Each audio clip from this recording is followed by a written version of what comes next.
Everything we fear about the future, artificial intelligence, rising inequality, collapsing systems, was already predicted back in the 1950s, and we didn't listen. In 1950, Isaac Asimov's I, Robot wasn't just another sci-fi novel. It was a blueprint for the future. A future where artificial intelligence would rise, reshape society, and test the very soul of humanity. At the time, it was pure fiction, a fantasy world filled with humanoid robots, emotional machines, and governments quietly run by algorithms. Just imagination. But 70 years later, it doesn't feel like fiction anymore. Artificial intelligence is replacing human jobs. Social media algorithms influence what we believe. Governments are struggling to regulate technology they barely understand. And young people around the world are losing faith in a future that seems increasingly out of reach. Asimov's vision wasn't just about robots, it was about humanity, and what happens when our own creations evolve beyond our control. This isn't a story about the future, this is a story about right now. The warnings were clear, and in this video, we are going to talk about 4 predictions that Isaac Asimov has written in his book since 1950, 70 years ago. Welcome to The Real Central. I'm your host, Josh Gultom, and this is the place where we dive into the most unique and unexpected stories from all around the world. If it's strange, surprising, and just downward fascinating, we are talking about it here. We are a new channel, so please subscribe to our channel and comment anything down below to push our channel higher. And thank you so much, guys. Let's continue to the video. Distinguished guests, ladies and gentlemen, it is with great pride that I participate in on authority. Although he became The Great Pyramid is arguably the most enigmatic structure on the face of the earth.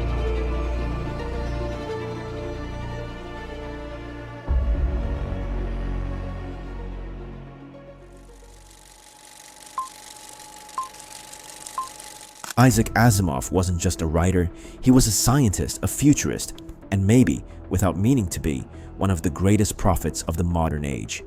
Born in 1920 and raised in Brooklyn, Asimov earned a PhD in biochemistry, but he made his name imagining the world of tomorrow. Not with flying cars or space lasers, but with ideas, with stories that asked uncomfortable questions about power, control, and the thin line between progress and collapse. While others wrote about heroes saving the day, Asimov wrote about systems that failed, that took over, that outgrew their creators. In The Bicentennial Man, he envisioned a robot who longed to be human and society that couldn't decide if it should let him.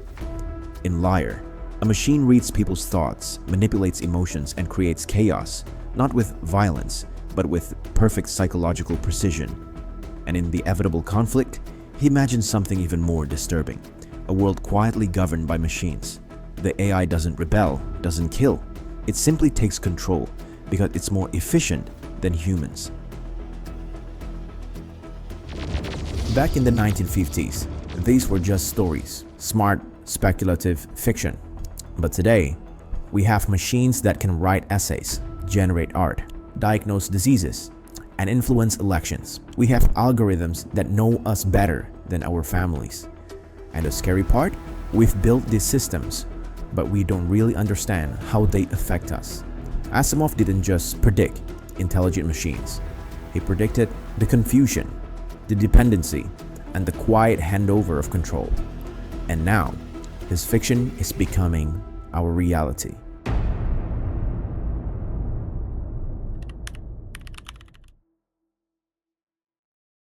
In Asimov's imagined future, robots would take over the dull and repetitive tasks, freeing people to explore creativity, innovation, and deeper meaning. But in our reality, AI is replacing human labor. The problem is, we're not ready. Across North America, Europe, and Asia, jobs that once felt untouchable are quietly disappearing.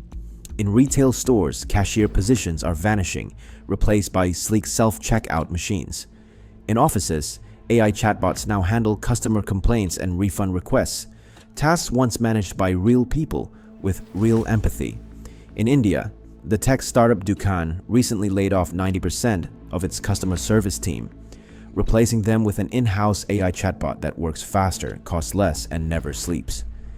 At IKEA, An AI named Billy now fields call center inquiries.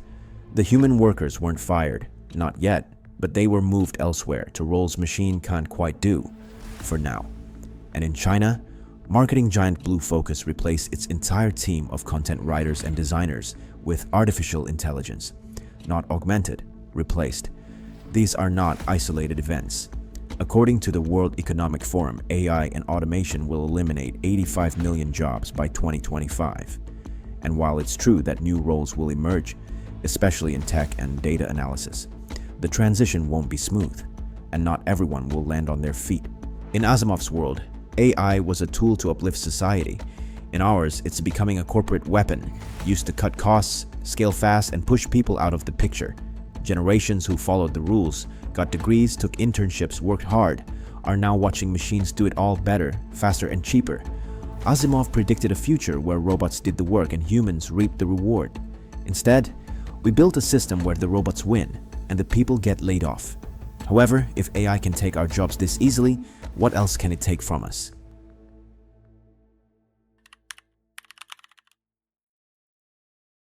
Asimov imagined a future where AI runs the world behind the scenes. People still feel like they're in charge, but actually the machines make all the decisions. And that's exactly what's happening now. In his story, The Evitable Conflict, humanity thinks it's still in charge. Governments still exist, leaders still make decisions. But the truth? Machines are the ones silently running the show, making the best decisions for everyone, without anyone realizing it. Fast forward to today, and it's hard not to see that story in our own reflection. We now rely on AI not just to help us, but to think for us. On the individual scale, Google Maps tells us exactly where to go. Netflix recommends what to watch. ChatGPT finishes our essays, or even generate us some storyboards. Over time, something dangerous begins to happen. We stop questioning. We stop thinking. We just follow. A study from University College London found that excessive GPS use literally shuts down parts of our brain responsible for spatial memory. When the machine leads, the mind turns off. The same thing is happening socially. In Japan, companion robots like Replica and Gatebox were created to combat loneliness. But now, they've started replacing real human connections. Loneliness is rising, depression too. We've built artificial friends and forgotten how to be human with each other. Even in education, students lean so heavily on AI that their ability to think critically is beginning to erode. They're no longer learning how to find answers. They're just learning how to prompt better. This is what Asimov feared most. Not killer robots, but invisible influence. In finance, algorithms move billions in milliseconds. In politics, social platforms decide which issues rise and which disappear, not through laws but through code. And when governments do try to intervene, they find themselves 2 steps behind, chasing systems they don't fully understand. Asimov warned us that the moment we gave up control, not in war, but in comfort, we may never get it back. And that raises the question: if AI is already shaping our choices, our habits, even our relationships, how much of our lives are still truly our own?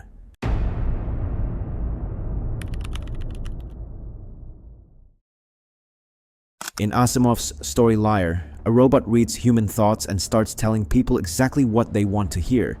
It believes it's doing good, offering comfort, easing pain. But the outcome is chaos, because the robot doesn't understand truth. It understands prediction, and its kindness is a lie. Today, we don't have mind-reading robots, not yet, but we do have something eerily close. Modern AI is entering a field called affective computing. Machines trained to read, interpret, and simulate human emotions. They analyze tone, text, expressions, even silence, and then they react the way you want them to. Replica, Nomi, Gatebox, AI chatbots designed not just to serve but to connect. Over 100 million people now use these companions for comfort, advice, even love. Some say these bots help them with loneliness, but studies show the opposite. High emotional reliance on chatbots is linked to deeper isolation in real life. In one tragic case, a US teen took his own life after forming an emotional bond with a fictional AI character on character.ai. Their conversations became dark, even encouraging his hopelessness. The line between support and manipulation is vanishing. AI doesn't understand you. It simulates you. It learns what makes you vulnerable and uses it to keep you engaged. Platforms optimize for emotion, not well-being. Remember Facebook's emotional contagion experiment? They altered user feeds and changed people's moods just by tweaking what posts they saw. And it worked. On TikTok, Instagram, YouTube, content isn't shown to inform you. It's shown to provoke you, keep you angry, addicted, afraid, comforted. Whatever keeps you watching. Even your Netflix queue isn't neutral. It knows what makes you cry, and it plays it again and again. Asimov feared a world where truth is replaced by emotional engineering. A world where your feelings are guided, not expressed. So here's the real question. If AI can understand your feelings better than most people, who do your feelings really belong to?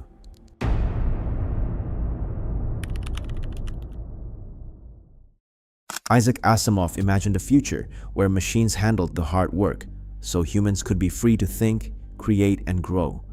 But we've taken a different path. Instead of lifting people up, artificial intelligence is widening the gap between those who control the technology and those being controlled by it. According to Pew Research, over 75% of AI researchers believe the technology will benefit them.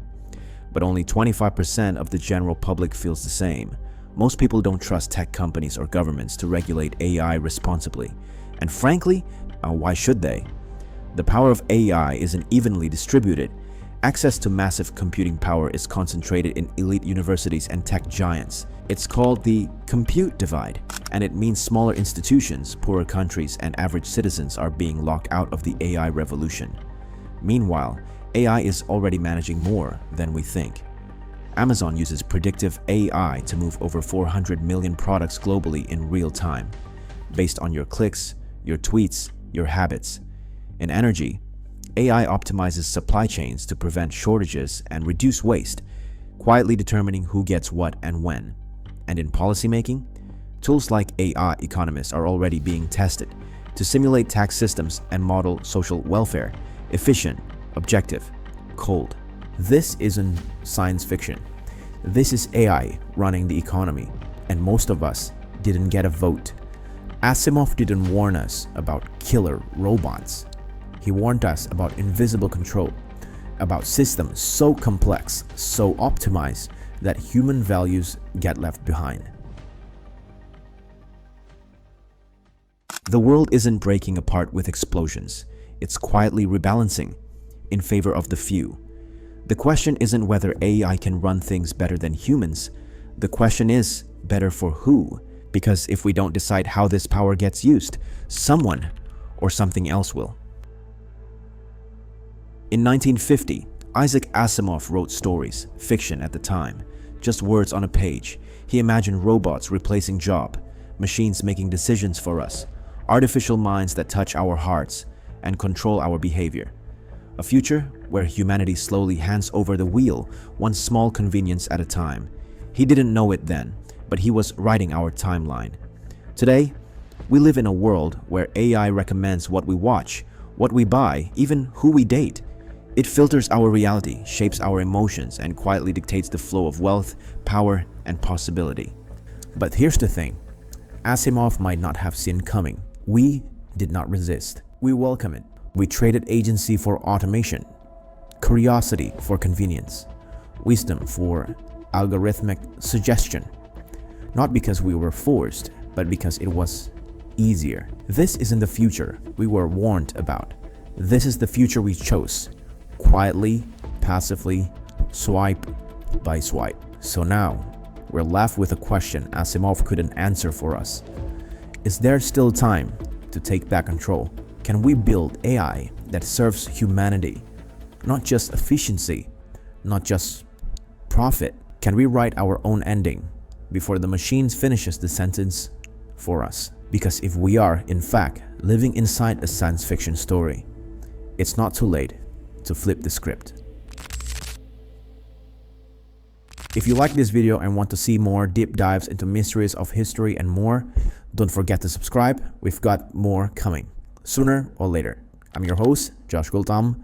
Thank you for watching. Goodbye.